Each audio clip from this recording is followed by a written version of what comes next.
Number 10 leads us to Qatar having the best airport in the world. And this is actually according to the Skytrax World Airport Awards 2021.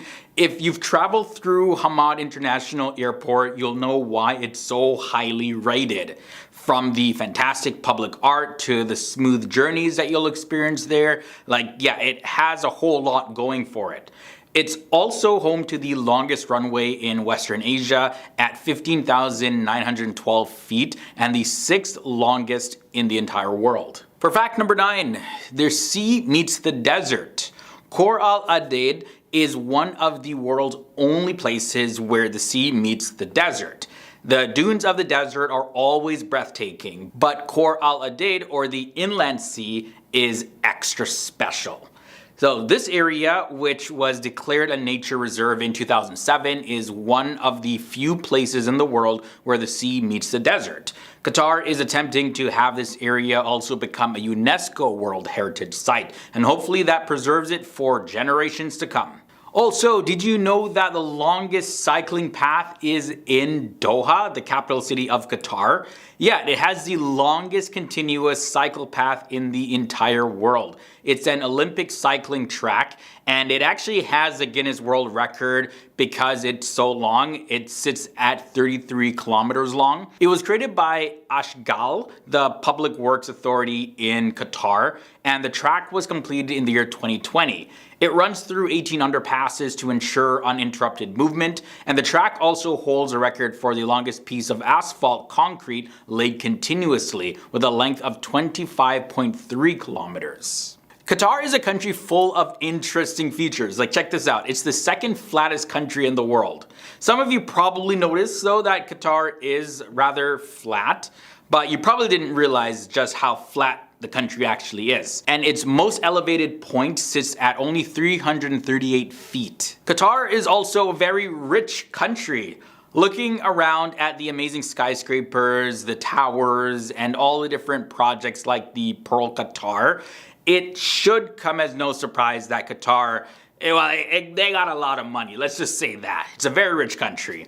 Also, according to the International Monetary Fund's 2020 estimates, Qatar's gross domestic product, GDP per capita, is 138,910. But other reports do show that this number is a lot lower though. But in comparison to other countries, either way, Qatar's GDP per capita is the highest in the world. Much of Qatar's wealth, of course, comes from petroleum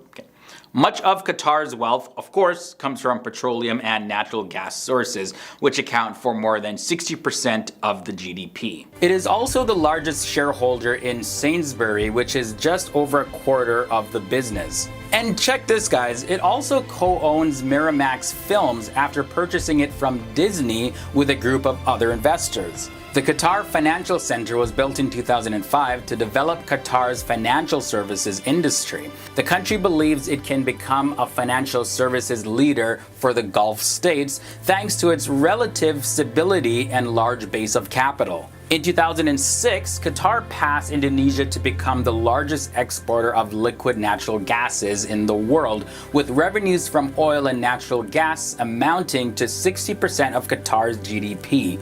But more competition was coming, with liquid natural gas production booming in places like the United States as well as Australia. And then in December of 2010, Qatar was selected as host of the 2022 FIFA World Cup.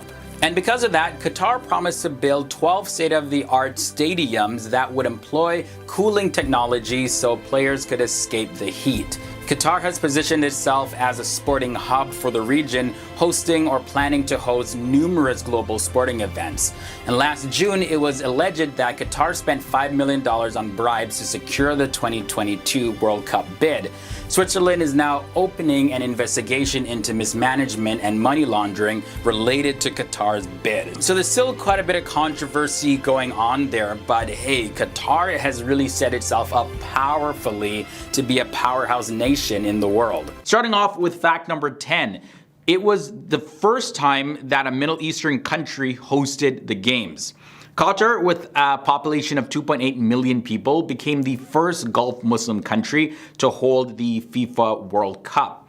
Qatar won the World Cup bid back in the year 2010 against the United States, Japan, South Korea, as well as Australia. So of course, this was definitely a big deal for the country of Qatar. It's always a great honor to hold the World Cup games. From there, let's look at fact number 9. Pakistan contributed a lot to FIFA. Although Pakistan is not playing in the World Cup 2022, it has made 2 significant contributions to this year's tournament. The country of Pakistan is responsible for manufacturing roughly 1/3 of the overall quantity of the ball named Al Rila, which will be used for matches in the World Cup. Forward Sports, which is a company located in Sialkot, Pakistan, has manufactured these balls, and in addition, Pakistan sent 4,500 infantry troops to Doha, the capital city of Qatar, in October for World Cup security.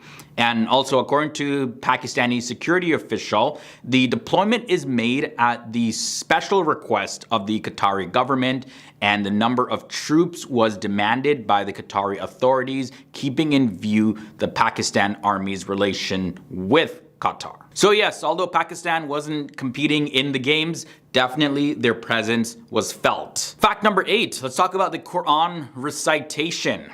Being a Muslim country, of course, Qatar commenced the opening ceremony with the recitation of the Quran. Surah Hujurat verses were recited by Ghanim Al-Mufta, who is a Qatari influencer. And the verses that he recited were these. O people, we created you from a male and female, and we made you races and tribes so that you might come to know one another. The best among you before Allah is the most righteous. So definitely that was a fitting passage when it came to the overall message of inclusivity at the 2022 FIFA World Cup Games. Also, did you know that the Qatari team made history? So if you didn't know, as a host country, Qatar's national football team, well, they automatically qualified for the 2022 World Cup, making it the first time that the team will be playing in the tournament. And Qatar became the first host nation in World Cup history to lose the opening match, and then only the second host to be eliminated from the group stage. So yeah, they definitely made history. It was really exciting, but it was very unfortunate for Qatar as a host country. This is also the first time that the FIFA World Cup Games are held in the winter time. So yeah, this is the first time that the World Cup was held in the months of November and December instead of May, June, or July. This is due to the extreme weather conditions in Qatar during the summertime, which would make it like just pretty much impossible for the players to actually play continuously. It would be just so hot and draining. Though Qatar has relatively cooler weather in November and of course December, all 8 stadiums in Qatar are fully and completely air conditioned. So that definitely would ease the players as they play. Okay, so let's start off with the facts. Let's begin with a little bit of background on Qatar. Qatar, which is officially known as the State of Qatar, is a sovereign country located in Western Asia. Following Ottoman rule, Qatar became a British protectorate in the early 20th century until gaining independence in 1971. However, Qatar has been ruled by the House of Thani since the early 19th century. Sheikh Jassim bin Mohammed Al Thani was the founder of the State of Qatar. Today, Qatar is a hereditary monarchy, and its head of state is Emir Sheikh Tamim bin Hamad Al Thani. Now, as I mentioned, Qatar is a pretty small country, but when we look at the population, how many people actually live in Qatar? From the latest numbers in early 2017, the population of Qatar was 2.6 million people. And that ranks it at 422nd in the world based on the population by country. And when we break down that number, it's 313,000 Qatar citizens, and there's 2.3 temporary residents of Qatar. Now, when we explore the total land area of Qatar, it's 11,610 square kilometers. That's roughly 4,483 square miles. Doha is the capital city of Qatar, and it's also the biggest city. Doha's total population is 344,939 people. Now, when we travel to downtown Doha, near the waterfront, we see tons of parks, as well as the Corniche Promenade. On a man-made island, we also see the Museum of Islamic Art that has a massive art collection from different places all across the Muslim world.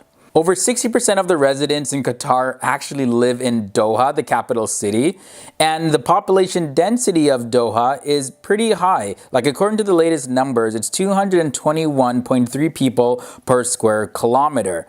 But when you look at the total population density of Qatar in general, Qatar is at 221.3 people per square kilometers, and its population density has increased from 7.4 people per square kilometer in the year 1967 all the way to 221.3 people per square kilometer, and it's growing at an average annual of 7.25%.